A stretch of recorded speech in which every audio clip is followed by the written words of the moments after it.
And we're back. Say hey. Hey. Hey. Hey. And welcome Guys are just jealous. to another episode of Guys the are AT just Banter podcast. Jealous. It's true we are. Absolutely. You guys don't have a catchphrase that's going on a t-shirt. Well, I'm still waiting for the t-shirt. Well, it's coming. It's going to have my picture on the back. Hey. With a target on it. No.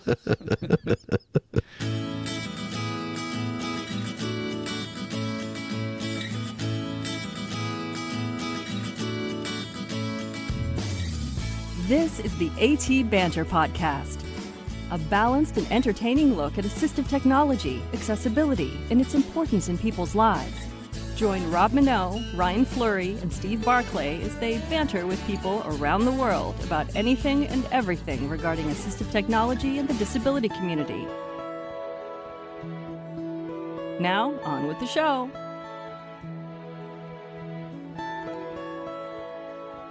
Hey, and welcome to another episode of AT Banter. Banter. Oh, sorry, I stepped on your banter. Stepped on your bantering. The reverb. I am Rob Minot, No, you're not. and I am joined by Ryan Fleury Hey. and Steve Barclay. I deny everything. They're very punchy today. It's a beautiful day here in Vancouver. It actually feels like spring. Yay. Sunshine. And we're sitting in a basement. Yay. Basement. All right. So you know what we should do? What should we do? We should get this podcast done so we can go back outside. That's a good idea. So, Rob, what are we talking about today? Well, I'm so glad you asked, Ryan, because today we are talking to some fine folks from Microsoft about their app Soundscape. We are talking to Jarnail Chudge, who is the innovation architect, and Amos Miller, who is the product strategist. Looking forward to talking to those boys and learning all about it. In the meantime, hey, I've got something I want to talk to you guys about. Stas. Yeah, have you heard about this new Braille font, Alaya? Yeah. Yeah. I should set this up for anyone who hasn't heard about this. So last week there was a story that ran about this new type of I guess it's an embossed font that is supposedly a lot easier to learn than Braille. What do you guys know about it, and what do you guys think about it? Is it a good thing, or is it just going to muddy the waters in terms of Braille literacy? Well, from what I've seen of it, the idea is they want to pair lettering with Braille. But that's exactly it, yeah. And that's all well and good up until you start using any kind of contraction, in which case your print is going to look hokey. So, it might be good for people who are developing really rudimentary, grade 1 or grade 0 Braille skills. But as soon as they start moving on to grade 2, it's not going to be of any use. It'll just be funny looking print. So do you see it as sort of a supplement to Braille in terms of like maybe being able to be used for like public signage? Because one of the things that they talk about, the advantages of it, it's very easy to learn for both people who are visual and people who are not visual, so that you can have this shared language that both can understand. So it might be good for public spaces, for example, where it's not real dense text. Well, my first, they talked about it. They talked about the idea of it being used in signs, and my first thought of that was, well, how is the Braille user going to know that there's a sign there? Right. Sure. So, I mean, typically, a Braille user will use Braille in certain specific instances, room numbers, maybe elevators, maybe. But when it comes to dealing with signs, these days, people, I think, are using things like Microsoft Seeing AI. Sure. To, snap pictures of what's around them if they want a sign read. They're not going to be wandering around feeling for signs. So it sort of means that it's got to be a sign that they know is there already. Okay. And if they know the sign's there already, odds are they've encountered it. And they know what it says. So how much use is this? Marginal, I would say. Well, certainly maybe in that scenario, you may have a point. But I mean, in general, like, do you see this as a positive, or do you just see it as it's just taken away from people learning Braille? I have no strong feelings about this.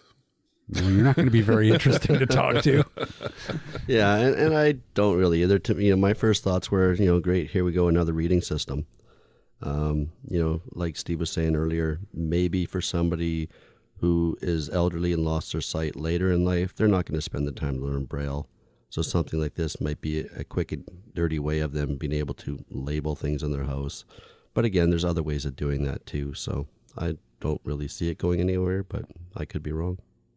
It's certainly got a lot of press, but It got a lot of press, and I think a lot of people are kind of excited about it, it seems. But it would be interesting to know what the real Braille literacy advocates think of this. well, maybe that's something we can bounce off of Adam at PRCVI. I would love to, yeah. I'd love to have him on the show and talk about it, See what he actually. thinks about it. I've been wanting to get him back on the show anyways.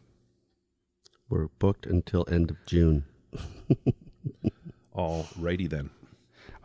They're also talking about the specialized printer that will be able to handle the font.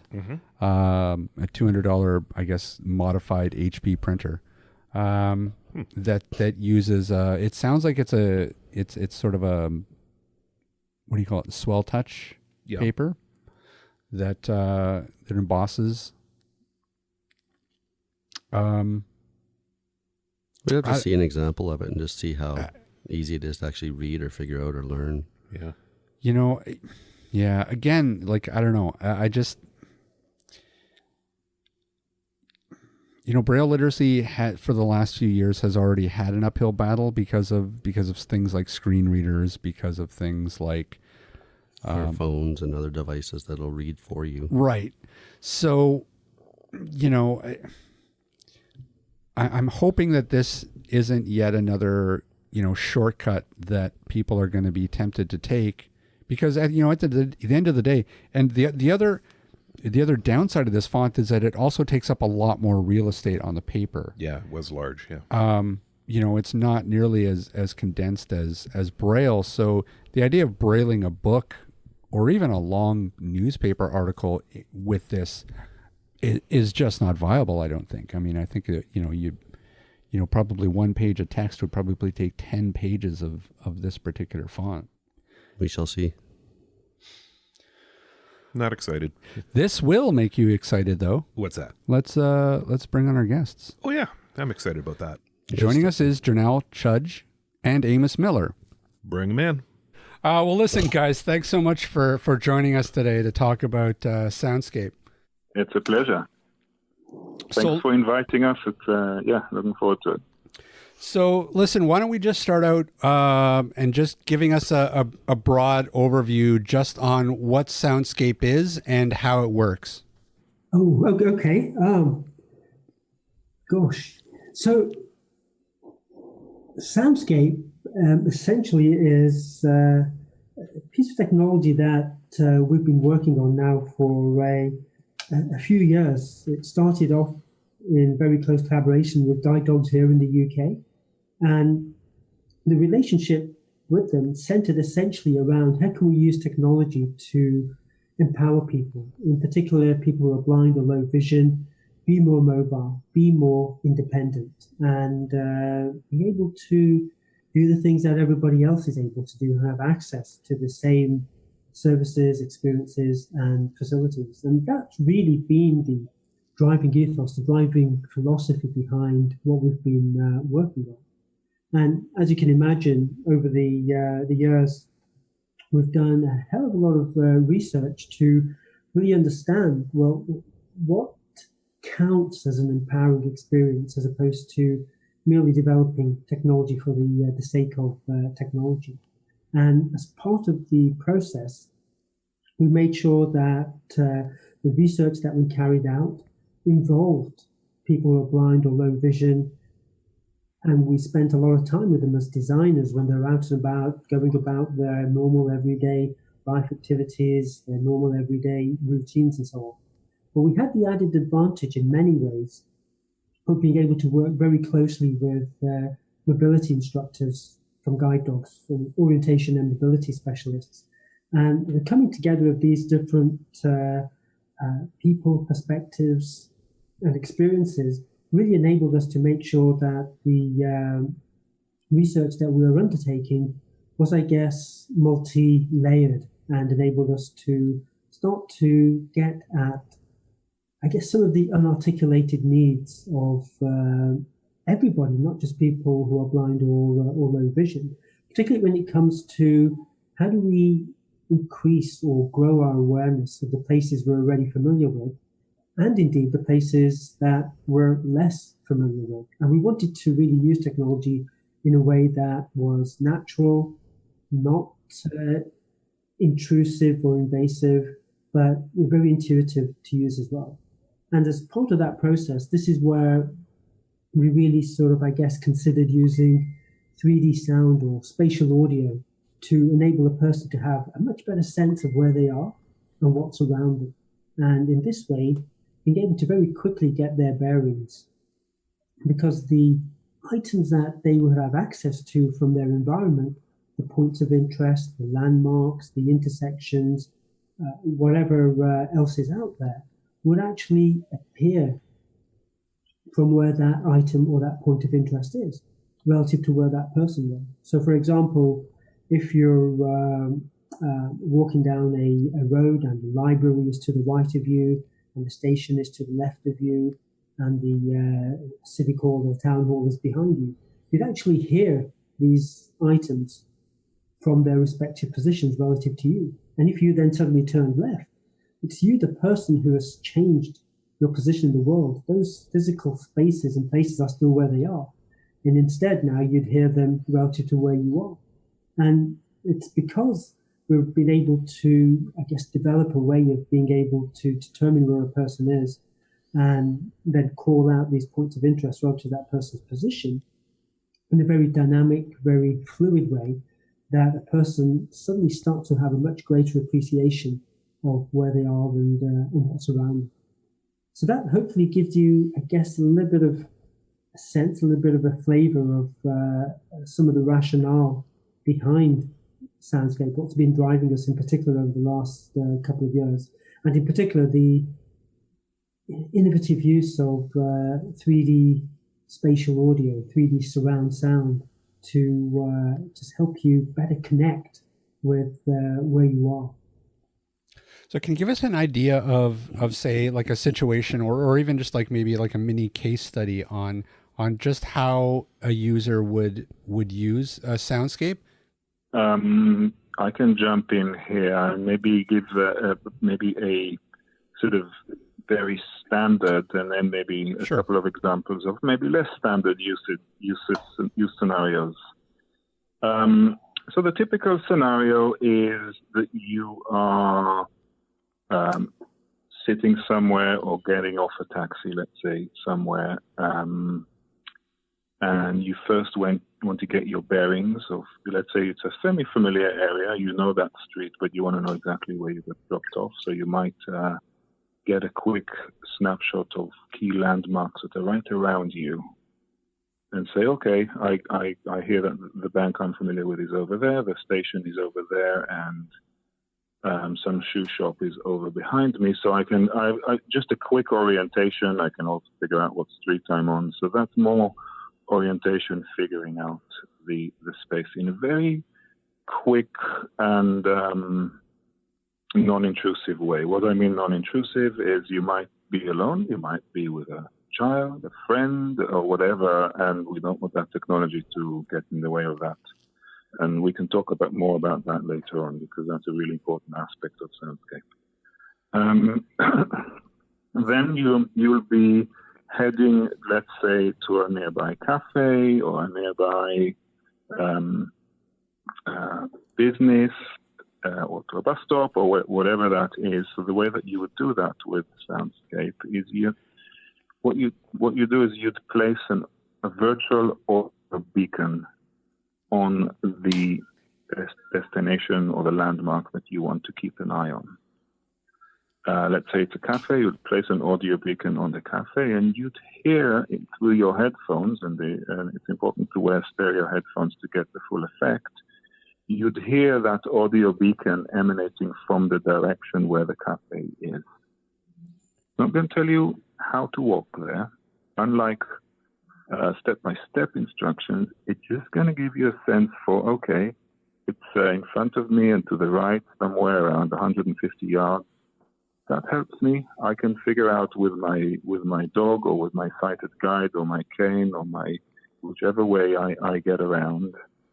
Okay, I'm walking along a road, and as I walk along, the cafe is coming further and further and further to my right.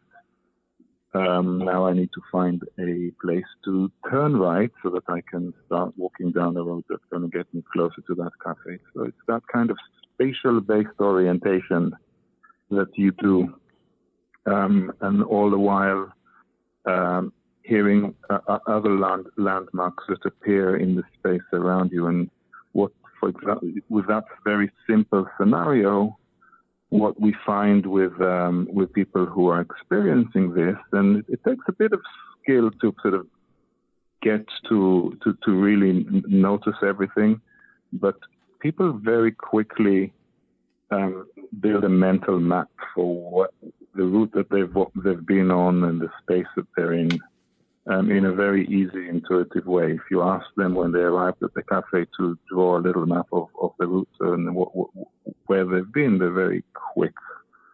And that's something that we feel is quite important, because as a result of how they navigated, they were quite engaged in that experience. They weren't just following instructions. They were engaged in the environment, engaged in the decision-making, in the exploration.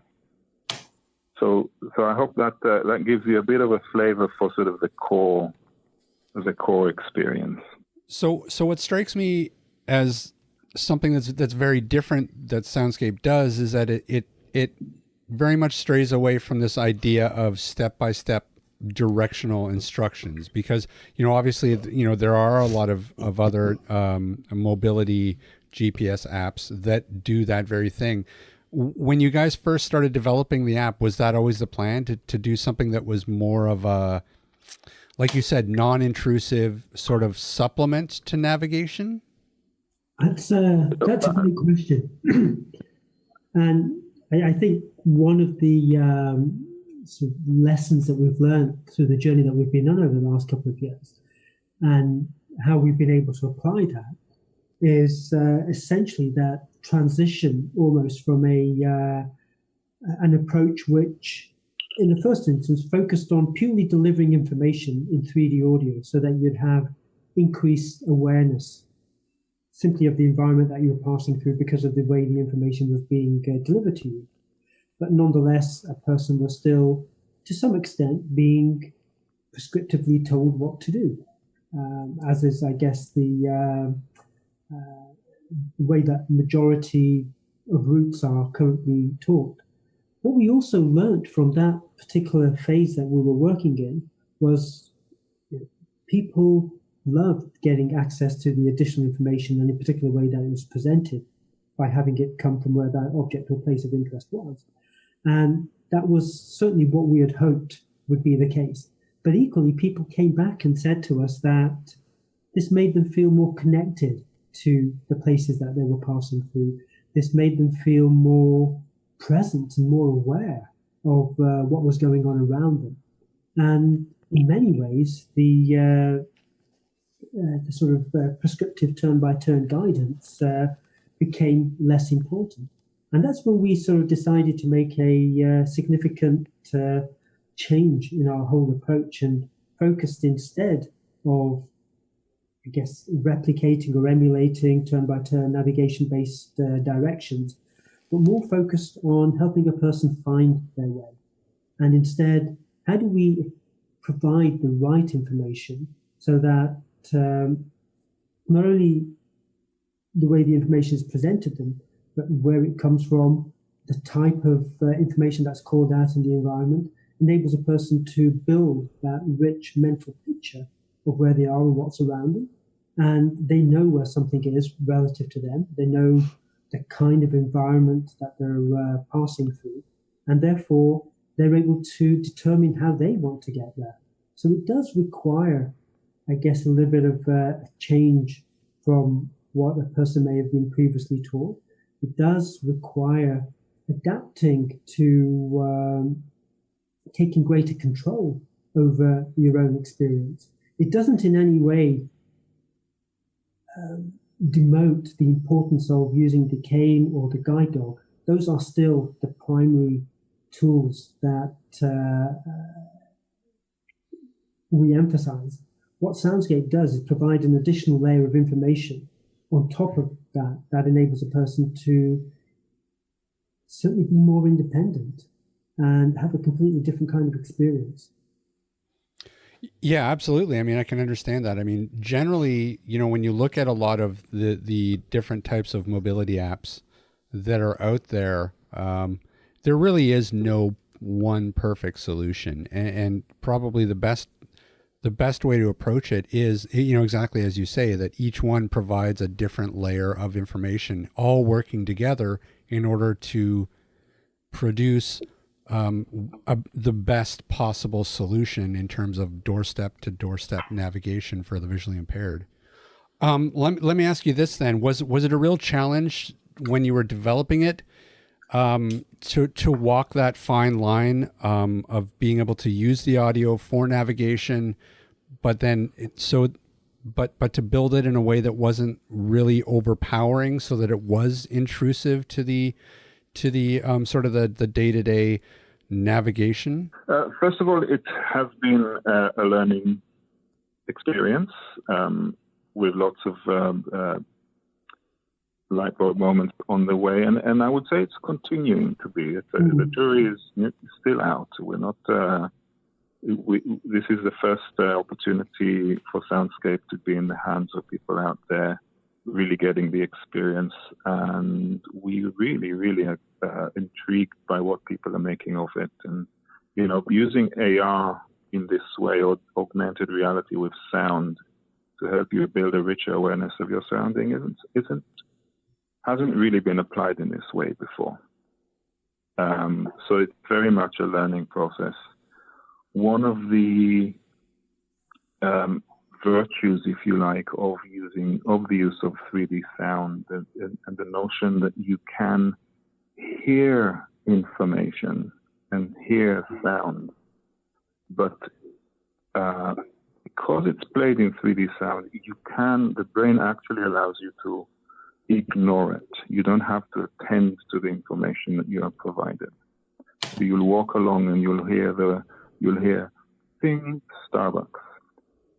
It's almost exactly like a sighted person would walk along, and somewhere in they will notice Starbucks, but the information isn't crowding out their channel of what they're doing, whether they're reading email, listening to a podcast, having a conversation with somebody, or just daydreaming.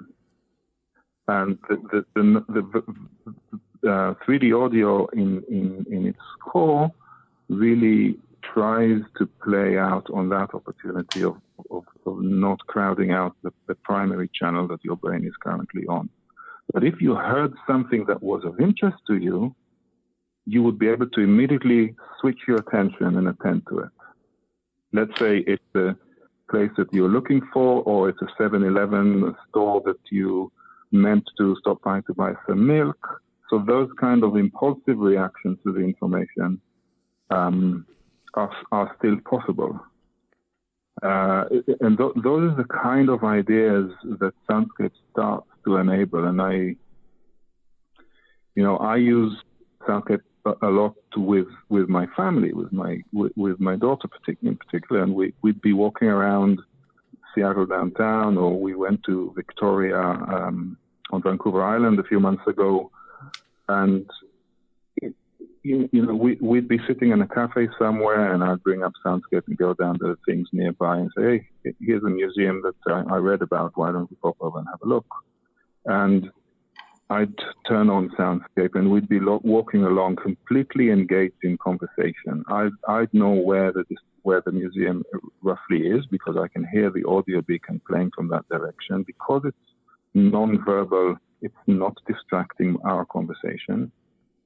But occasionally I'll say, "Hey, it's coming to our left over there. Let's find a place to turn left." So I'm not even really doing all the navigation myself. It's a social experience. It's something that you do together, which is it really is a lot of fun.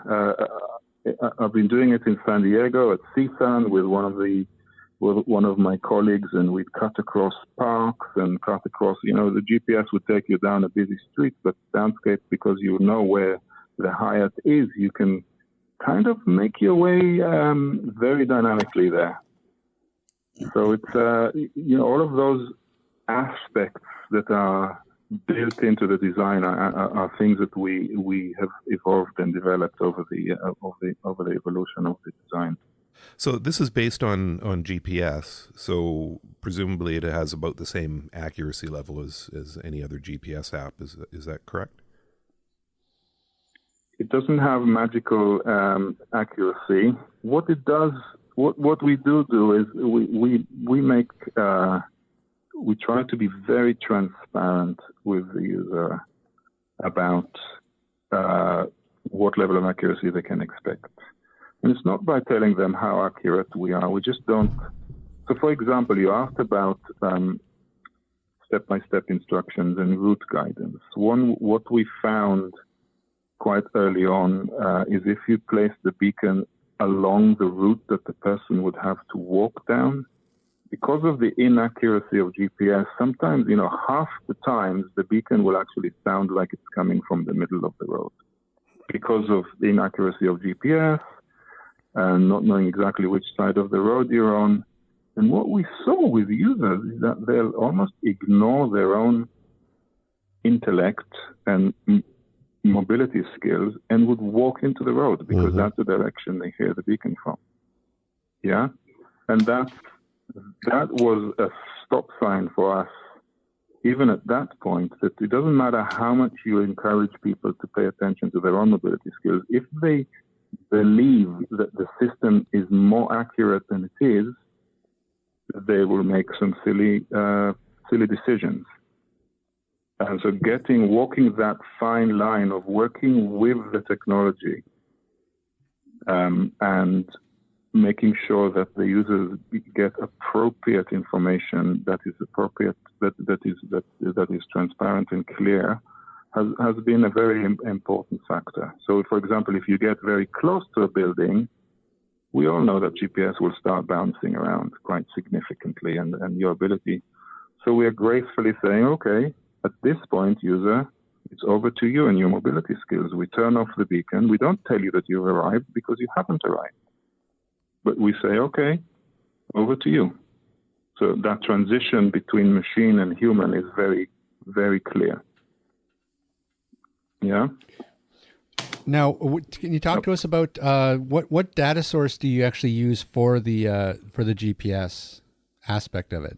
So we use OpenStreet to provide the geospatial data, and the great thing about OpenStreetMaps is that because it's a community platform, the opportunity that everybody has to enrich that data to make it more available, more accessible, and more useful for everybody is absolutely wonderful.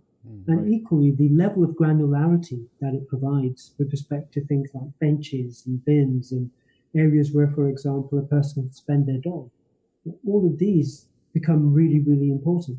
And they help in building up that rich picture of the surroundings that you're in.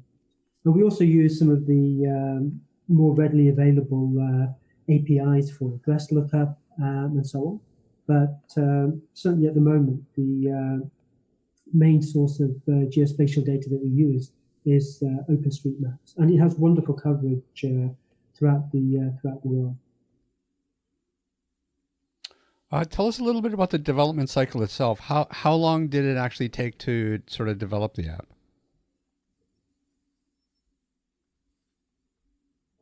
I think when you do research, you never know what's going to happen. As a good old friend of mine said, if you knew at the start of the research what's going to happen, you wouldn't need the research. That's true. And I think that is very relevant here. I mean, we we didn't start with knowing what we're going to build, knowing the product. We very much started from exploring the kind of experience that could be possible with the right kind of technology. And so the focus in the first couple of years has very much been how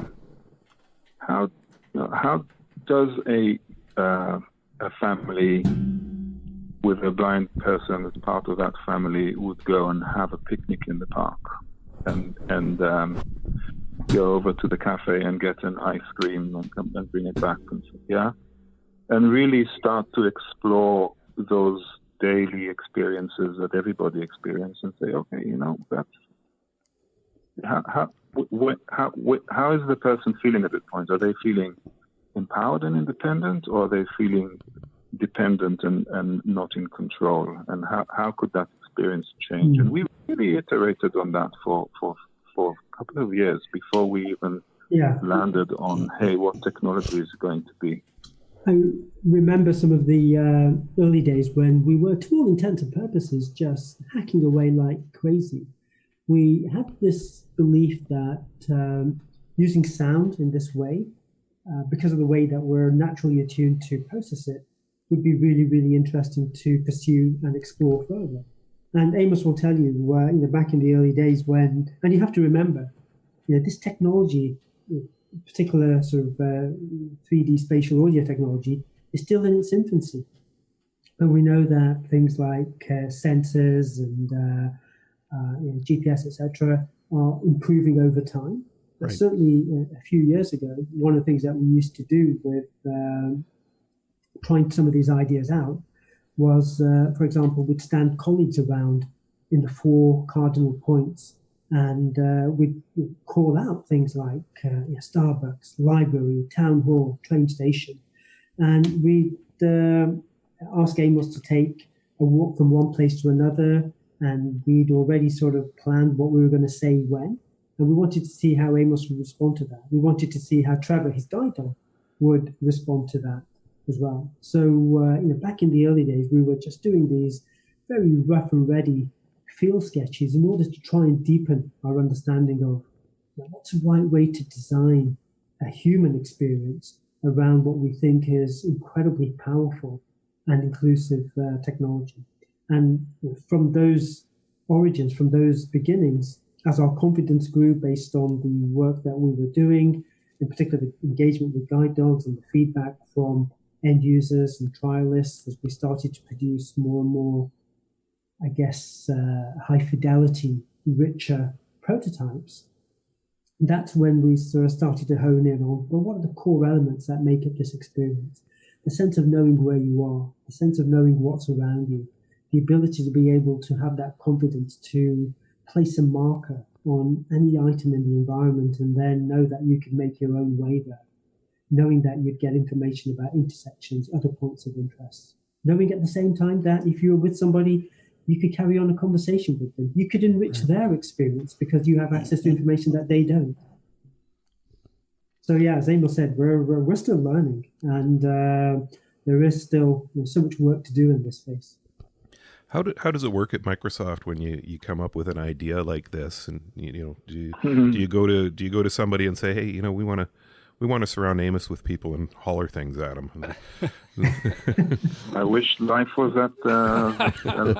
Yeah. Look, you have to remember that that's a great question, and we also want to recognize that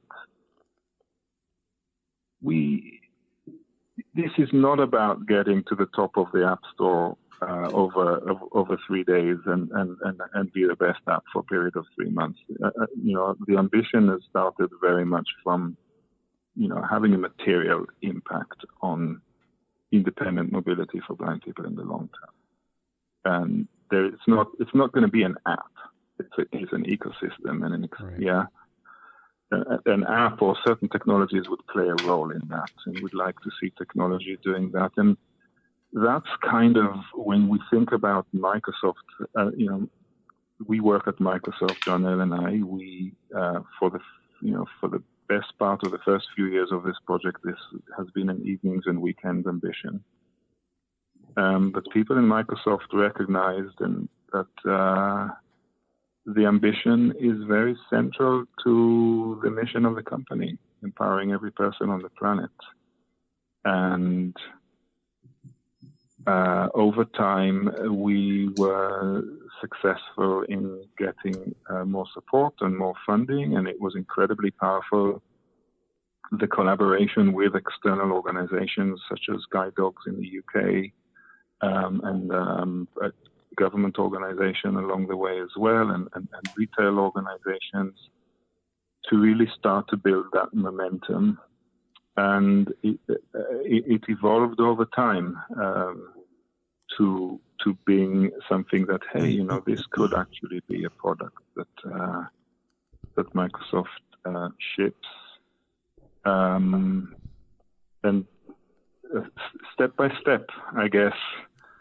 Now there's, on the one hand, things are a little bit more programmatic, where we have the hackathons in Microsoft. There's a big hackathon every summer, and a very, very large number of hack projects are actually ability and disability related projects. That's where employees spontaneously come together because they're passionate about a topic and want to hack. And those hackathons will produce some ideas, and people in the company will see what's coming out of those hackathons, and often will get behind them. I'm seeing AI and other technology that you'll be familiar with has come through the hackathon route. But innovation, you can't really plan for innovation. It creates the environment for innovation, and it happens. And I think, but it's not a rigid process. And I think we also recognize that good fortune has played a part in helping us get Soundscape out there, albeit in a small way to start with. Amos and I, when we started this, were both in the UK, and we both worked in the field as design and business consultants, working with very large businesses and enterprises. And as Amos said, for the first little while, this was our sort of evenings and weekends side projects. But as things started to take shape, what we represented was a kind of a new and different way of doing things. The importance of collaboration, the importance of bringing in different perspectives from people, organizations who weren't like us, the importance of engaging with and working with the people that we were designing and building systems for, the importance of prototyping and learning and making things up as you go along, and not being afraid to fail, but learning from those experiences. And we've been very fortunate that this was happening at the same time that Microsoft was undergoing, and is still undergoing, a transformation. And hence the support that we've had has been aligned really, really well to the change that's taking place through Microsoft as well. Yeah, agreed. We've been mentioning on numerous podcasts over the last couple of years the advances Microsoft has been making in the accessibility field. So my question every time we have an app developer on is, when is the Android version coming out?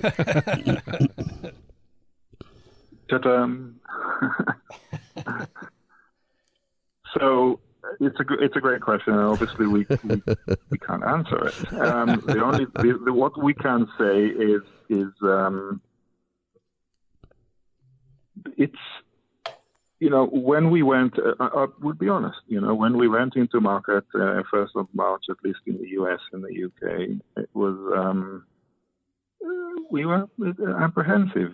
It's a new technology. We've done quite a lot of beta testing, and, we have learned from the beta testing that unless people take the time to really immerse themselves in this and figure out what this is, it's a new concept. It enables new ideas, and it takes people time to get their head around it. And it's our role as developers to figure out how to make that transition period easier. And getting that right is going to take time. So we had to get something out there as quickly as possible without spreading ourselves too thinly. we've been incredibly. It was humbling to see the positive response that we've had since we came out, and that's giving us a lot of confidence to continue iterating, and also find ways to spread it out to the Android platform, which is very clearly a very important platform to be on. And it's not your fault, but I'm still waiting for Seeing AI on Android too, so we'll have to get them on the show next. Actually, as an add-on question to that, we should also talk about what countries is it available in, and are there plans to add to that list going forward?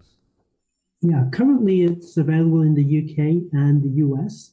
Now, once again, this goes back to the point Amos was making about wanting to start small and make sure that we took the time to really understand what people made of this.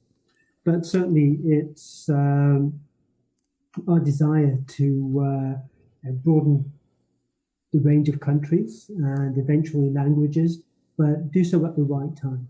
So we don't at this point in time have any specific timeline that we can share with you, but we do recognize that if we want to make this available and accessible to everybody, then we have some work to do. But we also know that we have to start somewhere and take the time to make sure that getting something out there that added value to a person, that a person could come to grips with and learn how to use, would at the same time enable us to get deeper learnings about what would it take to reach out and scale up to more people and more users, and what would that actually mean in practice. Yeah, and it's got to be a little bit more difficult too, even contemplating Android, because there's so many variants of Android that are out in the world right now. Whereas with iOS, you're a little bit more locked into that ecosystem, and it's got to be easier to develop for. Yeah, it's a fair comment. I mean, Soundscape is a pretty what we call low-level app in terms of it's pretty close to the metal. It uses sensors at every movement and every angle that you move, and we recalculate the whole audio image in real time. And if you're walking, to figure out which direction you're walking. So we use quite a lot of the device in order to provide that experience, that augmented experience. And in iOS, there are certainly significant limitations, but at least the number of variants is fairly limited. Right. On Android, it presents a great opportunity to do a lot more, actually, because we can get closer to the original signal. Right. But the variants, even are very, very significant. But that doesn't mean that we don't want to do it. It's important. I'm sure you're thinking about Canada, and we are very eager to get to Canada and Australia and some of the other countries, but also places like India and China, and where there are huge communities of visually underserved, visually impaired people, and they will more likely be on the iPhone and will unlikely, and English is probably not going to be the dominant language in those scenarios. Right. So we have a duty to care for that as well. Right. So this has been something that we personally and have been very, very passionate about over quite some time. I think again, coming back to the critical role of working with the non-profit organizations in the community. Mm-hmm. This has started through work with non-profits. So I was vice chairman of Guide Dogs in the UK, and I reached out to Microsoft. I was also at Microsoft, so I was able to kind of straddle both sides.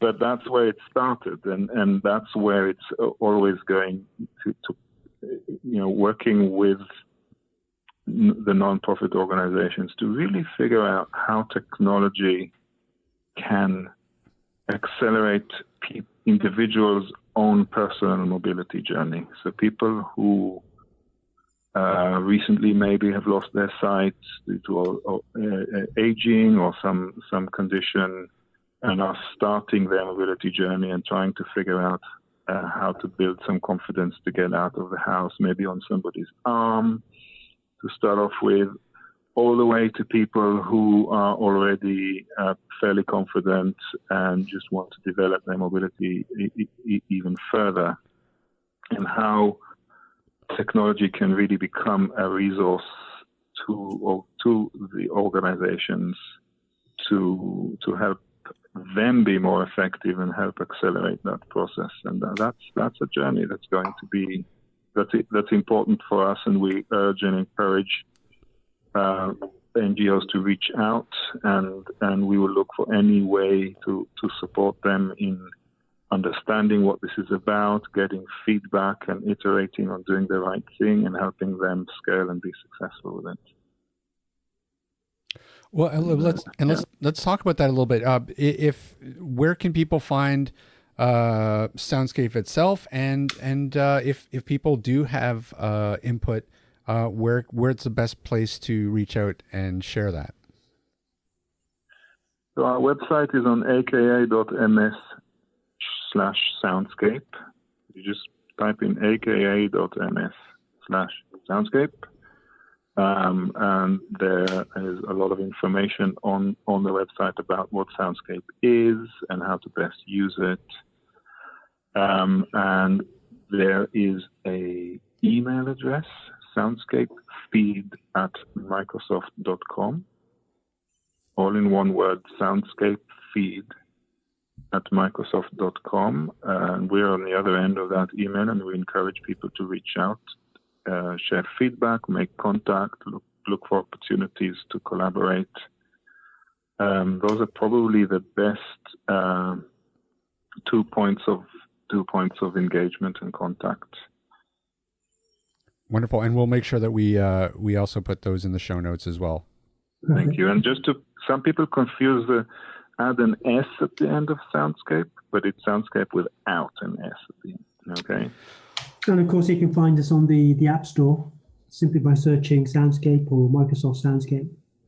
Well, guys, gentlemen, thanks so much for joining us today and talking to us about it. Fantastic work on the app, and we look forward to seeing what you guys develop in the future. It's our pleasure, and we look forward to connecting with you guys in the future and taking you out for a spin. Absolutely, anytime. Thanks for having us. Okay, guys. Thank you. Take care. Oh, there you go. So I'm actually impressed. It's almost our 100th episode, and we managed to finally talk to somebody from Microsoft. we spoke to Megan Lawrence. That's true. She was with Microsoft that's right. Accessibility. That's true. Mm-hmm. That's true. Shout out to Megan Lawrence. I'm sorry, I forgot about that. We're still trying to get the Holy Grail, Jenny Lee Fleury. Yeah, we'll get her. I don't know. We'll get her. I don't know. No, it's a really cool app. Obviously we didn't download it to play with it because none of us have iPhones, except for Ryan. But it doesn't work in Canada. So it doesn't work in Canada. But you watch the YouTube videos and read the documentation that they have, and it's actually really, really cool. Mainly because it's not intrusive. You could use it with anything. You could have a step-by-step directional GPS app loaded on and have this overlaid, and it's not gonna necessarily conflict with it, and it's really super intuitive. Cool. So I mean, and I think that's going forward, that's the way to develop these apps. I think that Well, and I think once the new GPS technology, I think it's called Magellan or something, comes out in 2019, that increased accuracy down to a foot or whatever, it's going to be a game changer. It is. It really is. But the nice part about this is that, these apps, I think, need to be built so that they can be used together. I mean, that's going to be the biggest thing, because like I said, there's no magic solution. There's no one app that's going to solve all your mobility issues. Ira is only going to work so far in certain situations, but you pair Ira with Soundscape, with Seeing AI, and whatever else, and all of a sudden you do have a solution that can get you pretty damn close to doorstep to doorstep. So now the big game changer we need is increased battery life on our mobile devices.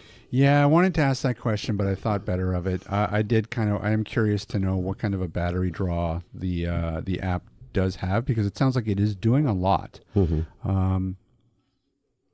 But I thought I'd let him off the hook. Yep. We asked enough hardball questions with you putting their feet to the fire with. I knew that was going to come. I even wrote it down. I was because nobody talks about it.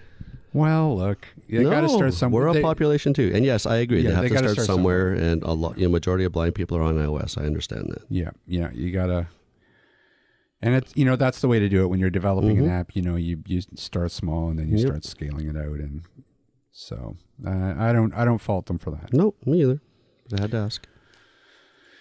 Because you're the grumpy bastard. That's what they say. All right. Is that on the AT Banter website? No, I think that's actually on the Canas Tech. I think that's in his bio. Really? I think so. That's why the phone doesn't ring. No one wants to talk to you. That's right. Hey, Ryan. Rob. How can people find us? They can find us at atbanter.com. They can also drop us an email if they type in atbanterpodcast@gmail.com.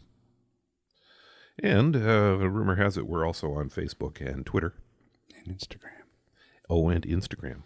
Which I just posted a picture today, actually, of Ryan getting his mic set up. So, Wow.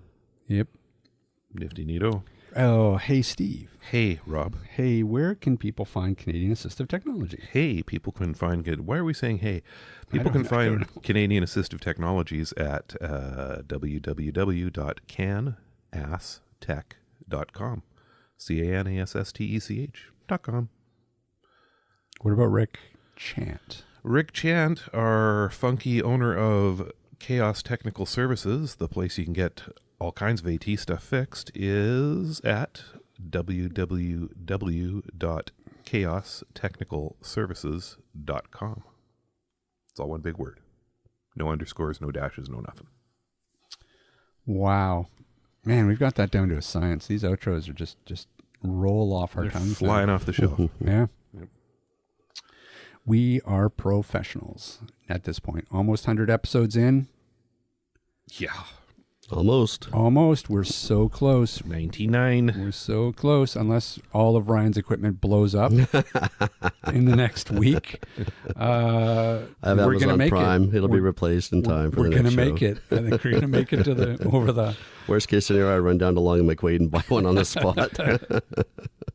Send Steve the bill. That's right. There you go. All right, everybody. Thanks so much for listening yet again. Like us on iTunes. Now. We'll wait. Go ahead. Yeah, we're not ending the show. Yeah, we're not ending the show until you've liked us on iTunes. So you might as well just do it. Yeah, get on with that. You have that. to listen to us talk if you don't. 3 3/4 inches. What? Oops. Oh, sorry. Rob's playing with my tape measure. Oops, sorry. Yeah, you don't want to know what I was just measuring. Wrong show.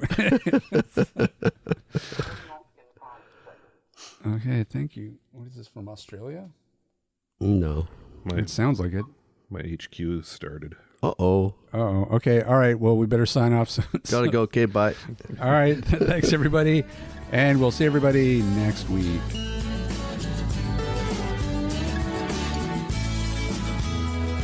This podcast has been brought to you by Canadian Assistive Technology, providing low vision and blindness solutions across Canada. Find us online at www.canassTech.com. That's CANASSTECH.com. Or call us toll free at 1-844-795-8324. For all your assistive technology servicing needs, call Chaos Technical Services at 778-847-6840 or find them online at chaostechnicalservices.com. Music provided by bensound.com. take